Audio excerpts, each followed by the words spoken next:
You're listening to another episode of Open Source CXO, the podcast designed to share insights on how to excel in your business using technology, regardless of the industry. Host Robert Kehoe is a self-taught software developer who has grown to the role of CEO.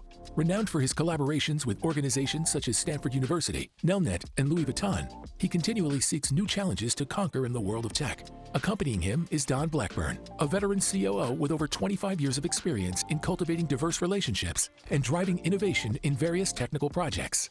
Each week, they'll be sitting down with some of the nation's foremost technology leaders to develop an open source playbook, drawing from their firsthand experiences in the field. Let's talk some tech.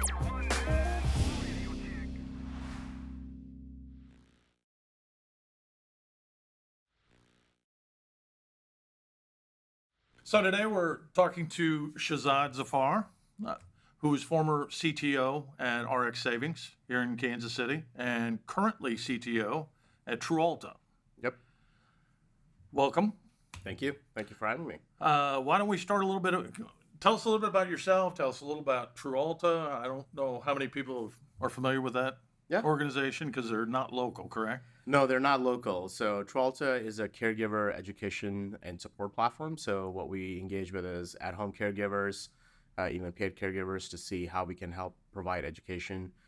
To be honest, I had always heard of this as a problem with having relatives and acquaintances I know and friends who had been caregivers and how hard it was for them. And until I really started digging in with Trualta, I didn't realize how big of an issue it is, and it's becoming increasingly hard. So being isolated as a caregiver because you're so busy with the care recipient, the patient, that sometimes you cut off from the world. And so we come in and provide, like, how do you look after somebody, for example, with dementia?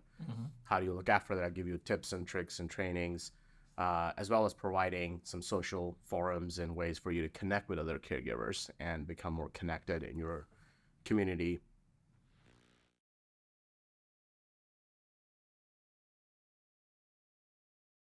So that kind of brings me to another point that, again, you and I have kind of talked about in the past. One of the things that you overcame when you were young and then getting into leadership and stuff like that is just being an introvert. And I think a lot of engineers face that, right? Mm-hmm.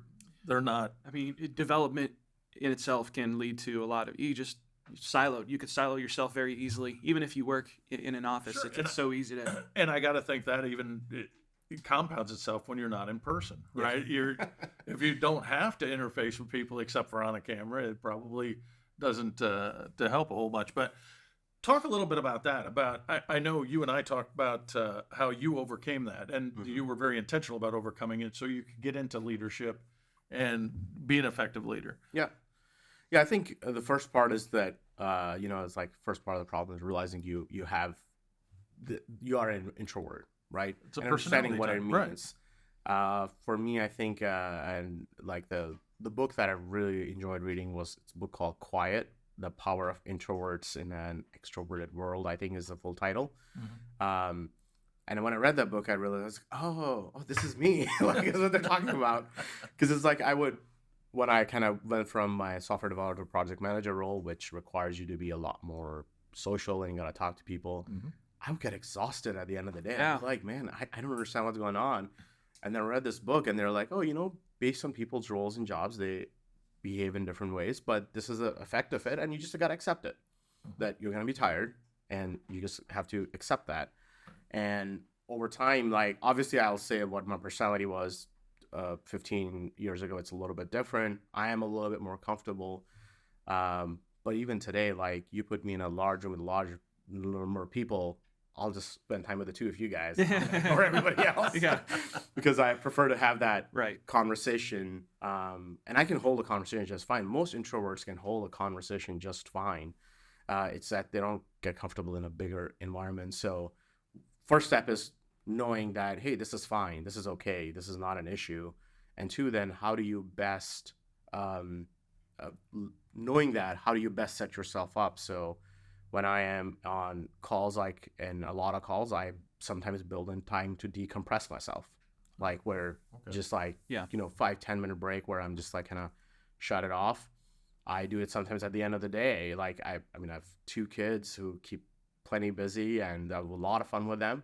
But like before I go to bed, sometimes I have to spend like half an hour just blanking my mind out and letting it rest. 100%. I've got 5, so man, I get that. There you go. Yeah.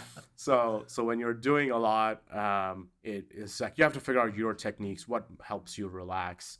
For me, it's reading books, sometimes putting on like TV shows that I watched before, movies I watched before, because I can just passively watch them and not really watch them. Yeah. Love that. Things I like do that too. I watch reruns of shows, favorite shows from the past and stuff, because I've seen the episodes before. It's still funny. It's still fun. But, it's still good. it's like, hey, I personally play chess. That's my go-to. Oh, that played on my makes me think phone. a lot. Yeah, but in a different way for me. I don't not have to turning it think. No, I can't really turn off work in general. So chess gets my mind off of that, off of work. Yeah. No, So it's the way that I. That's a very good point. Like, and again, this is where like you gotta figure out what your what helps you kind of decompress, and knowing that, for better or worse, if you are gonna go to a leadership position, you have to be comfortable sitting down with somebody new. Like, let's say I'm joining a new job as a leader, we'll have to go build that relationship with different people. So I have to be comfortable doing that and knowing that that will exhaust me out. So making sure that I have the ways to like decompress. Like, You got to one thing recharge. one thing I miss is like, so when I used to go into work, it was actually kind of nice to leave work and have like 15, 20 minutes of drive time where just I put on a podcast or something, or sometimes just music and just not have to talk to anyone. That was very relaxing. Yeah. I don't have that anymore. That's one part I miss. It's like that time of in the morning to start thinking about what I'm going to do during the day, but in the evening is like just to kind of get myself relaxed a little bit before jumping into my next part of the day. So with the book and with everything that you went through to kind of overcome that, is there tricks? Is there little things that the book might recommend of, here, do this, it'll help you get more comfortable in large settings or anything like that? Yeah, I think it's like when you're I don't know if there's like one trick that I could think of, but if you go into a large setting, like figuring out a topic that will make it easy for you to start a conversation. Yeah. Like, you're in Kansas City, talk about the Chiefs. Yeah. So everybody will have an opinion. Maybe not this week. Yeah. It's a bad time. They have an opinion. A violent opinion, maybe. But there's an opinion. You did mention that, your sort of the way you deal with this and your personality and all this has shifted from the beginning of your career to where it is now, and you're a little more confident. Do you think that's, because you're just more confident in your skill and your ability? Or do you think that is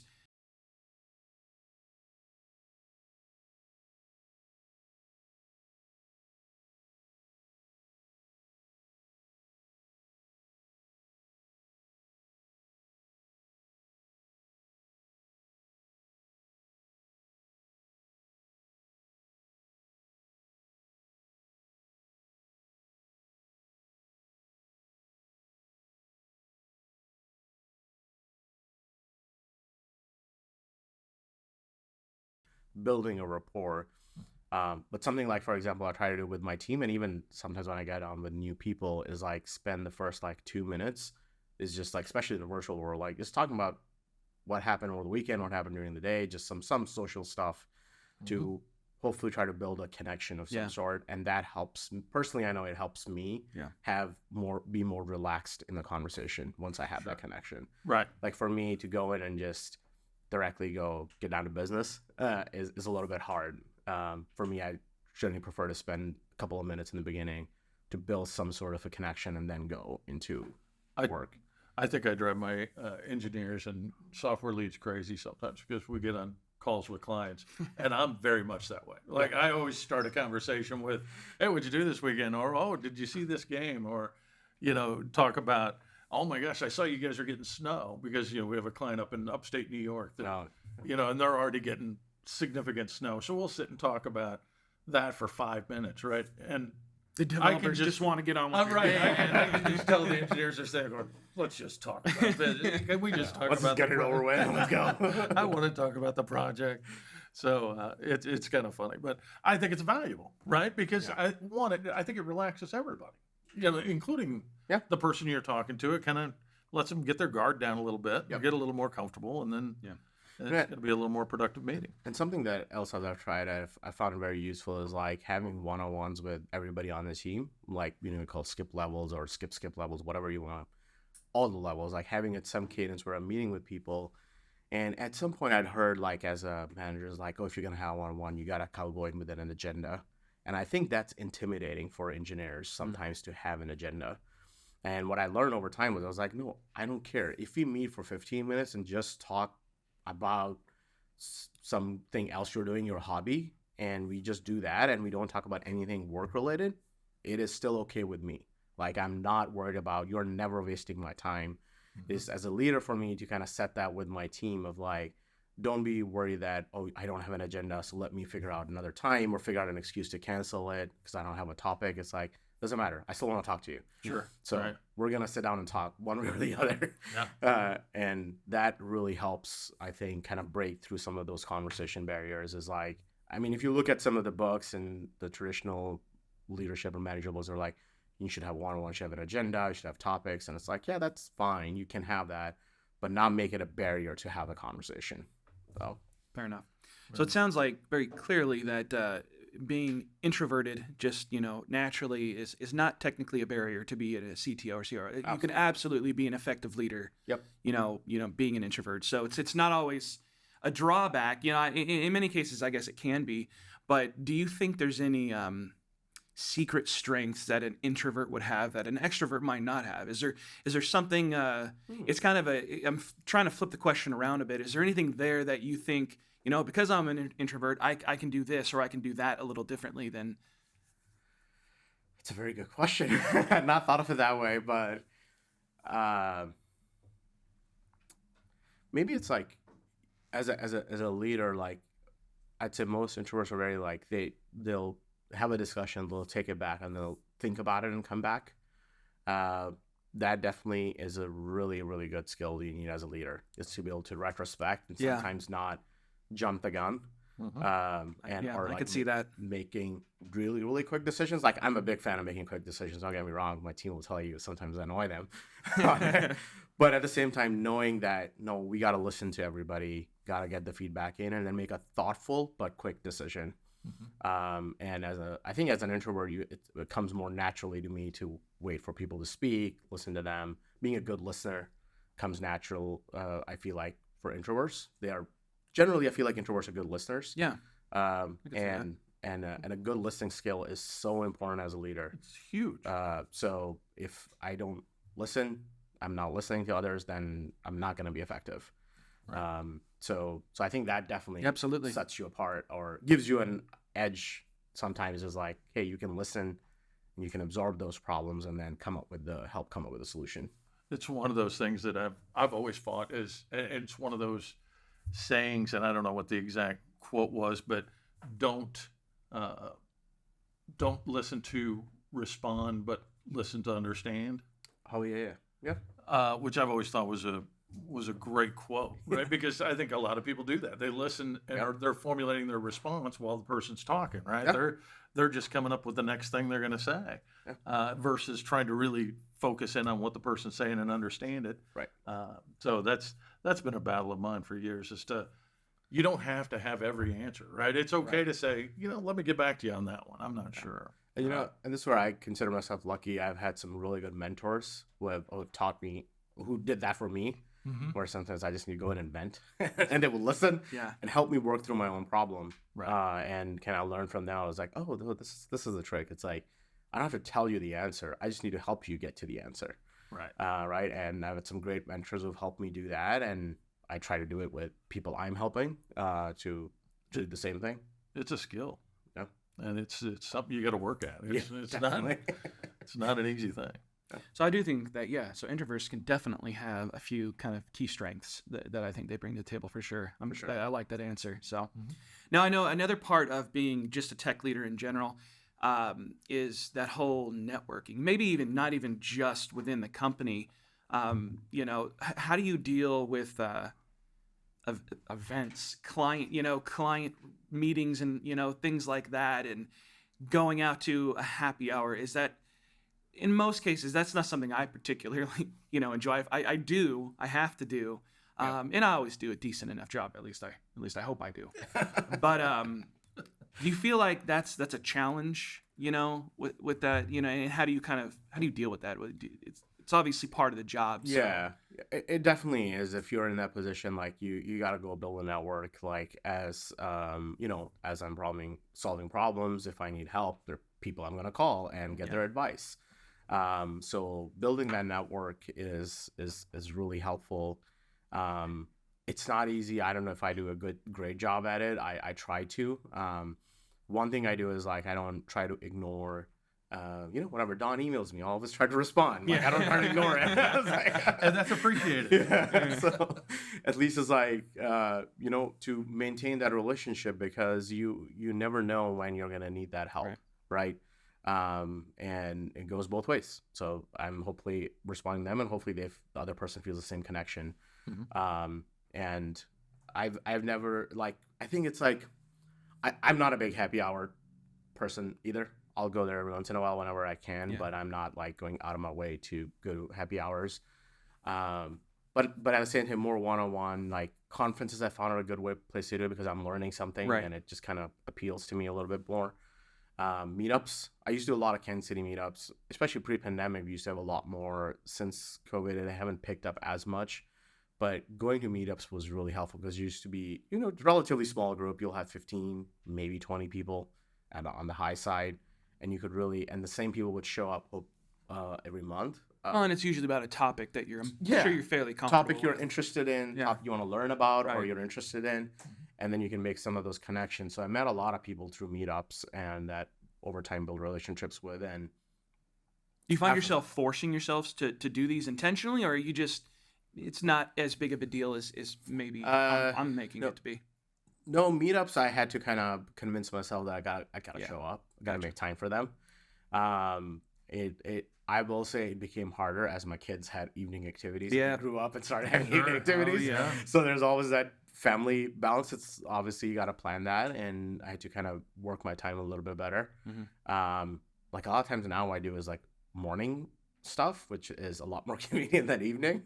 But you gotta work it out.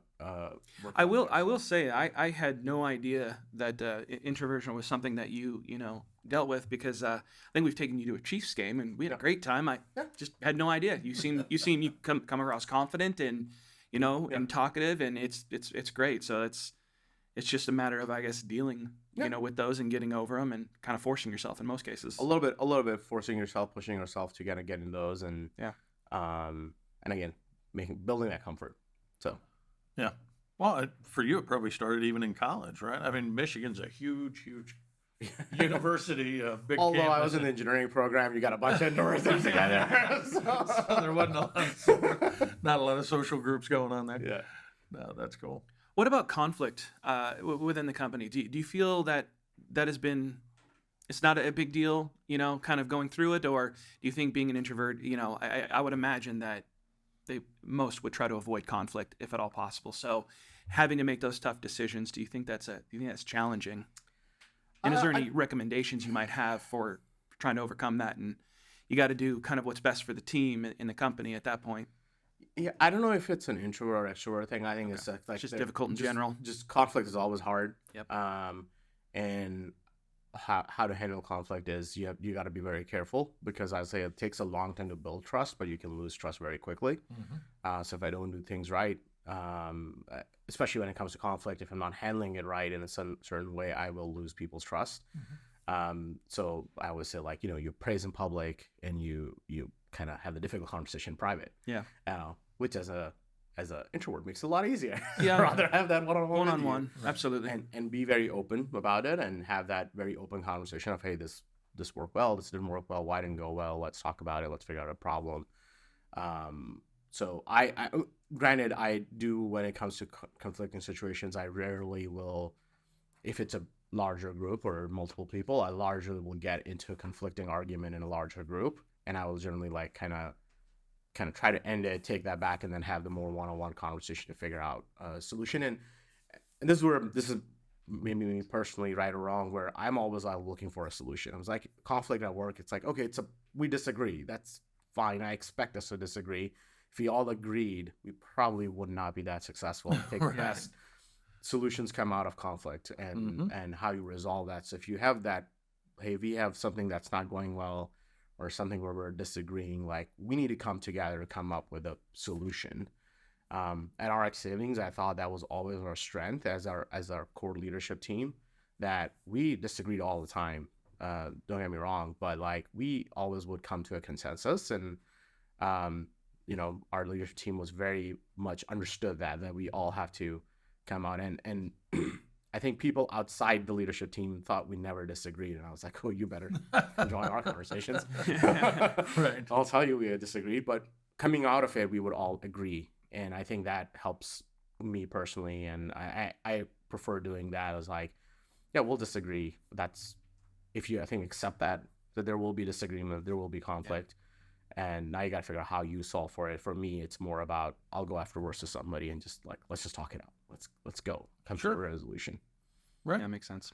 The whole agree to disagree. Kind of sometimes. Sometimes it is. Yeah. Sometimes, hey, I'm I never always- going to convince you. You're never going to convince me. Well, let's just move on. Right? And that's where the trust part comes in. Whether you trust your team members to say, hey, if Rob has a really strong opinion, like there's a reason for that you have this opinion, and I'm gonna trust you that if you really believe in it, then there's something there.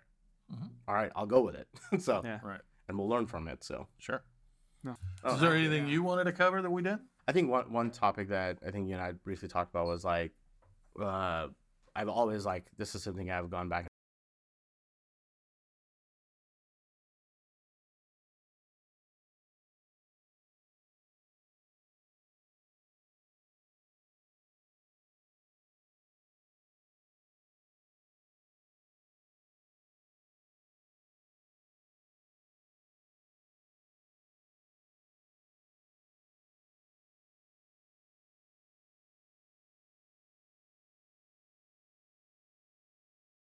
Outsource. Yeah. Always go to active logic. That doesn't sound self-serving No, at all. yeah. No, not at all. I might be a little biased, but I don't think so. No, I think, and something that we're learning, and I think the more I've kind of thought about it, CERN was just so big, that question rarely came up. Or when we hired consultants, it was very much like embedding in the team. But in at RX, we kind of worked through that over time. But like now, working in even more early stage startups, like I do think there is a balance there. Like at Trualta, we are using some contractors today, where it's like, I think, so I see some companies that just go fully outsourced to a third party. That I think is a little bit challenging, especially if your core product is technology. Right. Then I agree with that. so you want to have some in-house expertise, but building an engineering team or product engineering team is hard and it's expensive. Right. And when, especially at an early startup or a smaller company, when you might not have the financial ability to go hire a full-on team, this is where I feel like you can be really still get a lot done by having a core team that's in-house, that owns that technology, understands it, is like really there 24/7, but then getting that extra help from an Active Logic or similar companies, and getting that extra help that can help supplement and get you off the ground. And then over time you decide whether you're going to continue working that way or you want to bring it in-house. Then it's a decision at a later point. But that's something like some of the startups I help out with is a question we often come across is like, well, I have fully outsourced or when do I outsource? And it's like, I feel like there's a balance there. Right. Like you don't have to go one way or the other. It can still work very well of what tasks you can, or what type of projects you can give to a third party, what type of things you want to still own. Right. But I always say like, you got to have some in-house expertise to be able to run that effectively. Sure, but if you want to grow at the pace you want to grow at, sometimes it doesn't make sense to try to Doesn't make grow sense. a team to handle that. So sure.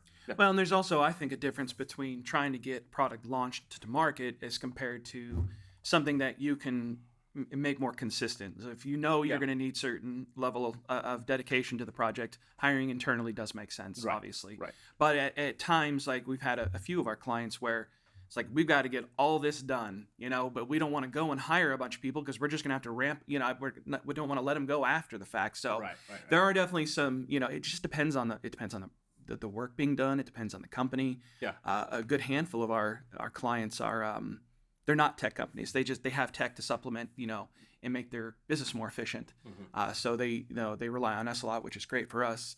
But you're right. It really just depends. One of the questions that I think that I like to ask, is, let's say, you're in startup mode. You've got this company going, whether it's tech focused or not. How would somebody with no real technical ability, what path should they choose? Hiring internally at that point is dangerous. You have no idea what you're hiring. Because you can't manage Yeah, them, right? you can't manage them. You don't even know if they're doing their job. Right. So, what recommendations, or how would it's probably difficult for you to answer because you are technical, but Right. for the leaders who are non-technical, what path should they choose? How do you see that? It's a tough one. So one of the companies that I'm helping out with right now, they came and found me to become their advisor. So, and now as they're kind of building that journey, like I'm helping them think through that problem or evaluating that talent to make sure they're bringing in the right person. So there's the one path. Yeah, no, that's Find true. an advisor. Absolutely. The fractional CTO. Yeah, fractional Absolutely. CTO. And I think that's brilliant. You have clearly quite a bit of experience. Right. You have a resume and that experience behind you, so they can look at you going, all right, this guy has got to know what he's doing at this point. So I think that's a great way to. And that's a great way to start and learn and get that extra help. Now, if you don't have that, or you can't find somebody, I think the safest path is to go get a team. Essentially, get a team where you can get all sort of expertise, like coming to, for example, Active Logic, and you get both the seniors, the architects, and you get the junior developers. Well, and you get UI, hire a team. UX, Mix of skill QA, sets. You get a mix of skill You sets. get everything, yeah. Until you get the proof of concept done or whatever your MVP done, and then by that time, hopefully, you have some extra depth, and then you can go hire that first person. But hiring that first person or hiring the first leader is still hard. You will need some help to evaluate as I a still think an CEO. advisor, even in that situation, Advisor is so critical. Who do you have whether in your part of your investors, right, or somebody who can help you find that right tech leader, who understands how to work in a startup. Yeah. Right. Because it's who understands hey, what trade-offs you can make and still build a successful team, and help advise you on that, and then help you find that person. I do think an advisor is vastly important. Even the communication between the development team, whoever they might be, and the non-technical leaders. Just because it's hard. If you're non-technical, you don't know what to expect out of software. And that's one of our biggest challenges, is trying to help our clients understand that this takes time. It takes time to build good software. Yep. It's not the same as throwing a few juniors on it, there's so many different avenues. So And then it's never done. that's the other part. That's the one that's hard to get across to people. Is You think you're going to be done, right. but it's Right. not. You get it in, it's running, everything's going okay, but there's always going to be issues. Well, right? You're not always even gonna not have- even just updating it and implementing fixes and whatnot, but it's also you're going to have more things you're going to want to do. Sure. It just breeds Your innovation. Your clients are going to have. And I think input. that's where it's you can use that as a third party to your point. If you have an advisor, can help hire a third party to help manage that, or at least evaluate it. Somebody you can trust that, hey, this third party is doing a good job. Get the MVP off the ground, but then soon after that, if you're going to continue investing in that product, let's say MVP works great, you want to keep, then you got to build some in-house expertise that can help kind of balance the work.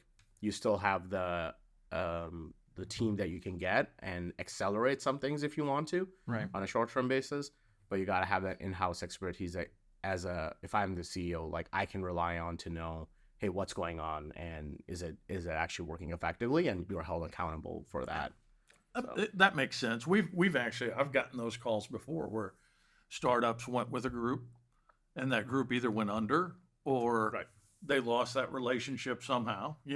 Somebody got mad, somebody said the wrong thing or whatever, and then that group's gone, and now they're sitting there with software that somebody else built, and they have no way to knowledge. Right. They have no way to manage it or maintain it or anything else. So, works out well for us because we take it over and it's fun. But it's that's that We do definitely work. We do happens. work with a lot of teams, though. Even so we're very used to a few with an advisor between us and the client, and just teams in general. So It's just finding the right advisor. I think that's right? a smart. 'Cause there's I think it's a smart way to go. The company's got to protect themselves. They have to Absolutely. own their interest for sure. Absolutely. And we know our place. You know, we're an agency. You know, we ramp up and down as needed. So it is what it is. Yeah. That and I think fractional CTOs, CIOs are just it's blowing up right now. It just seems like they're everywhere. Yeah. Everybody's looking to make a little bit of extra cash, dude. I get it. No, that it kind of makes sense because not every small company needs a full-time CIO that they're paying hundreds of thousands Maybe of dollars not, to. You know, definitely not in the very beginning, at least. You know, it's right. They just don't have the budget and Those or the need. Oh, thank you. No, Thank you. I appreciate Thank you for that. having me. Yeah, It was absolutely, man. Really great talking to both of you. Yeah. Fantastic. I thought that's a lot of information yourself.